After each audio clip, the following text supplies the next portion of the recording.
കാര്യങ്ങൾ മാറ്റിവെക്കും. ചെറിയ കാര്യങ്ങളൊക്കെ ചൊല്ലി വല്ലാതെ ടെൻഷൻ അടിക്കും.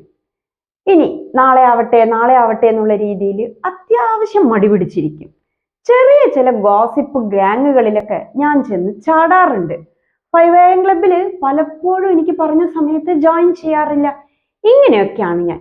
ഇനി ഒരു കലണ്ടർ അങ്ങ് മറയുന്നതോടുകൂടി 26 ഞാൻ ഒരു പെർഫെക്റ്റ് പേഴ്സൺ ആയിരിക്കും എന്ന് കരുതിയെങ്കിൽ തെറ്റി. ഞാൻ ഇങ്ങനെയൊക്കെ ആയിരിക്കും. ചില അപൂർണതകളൊക്കെ എനിക്ക് എപ്പോഴും ഉണ്ടാവും.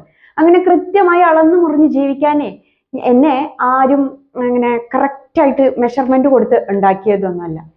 ഈ അപൂർണതകളോട് കൂടി എന്നെ സ്നേഹിക്കാനാണ് എനിക്കിഷ്ടം.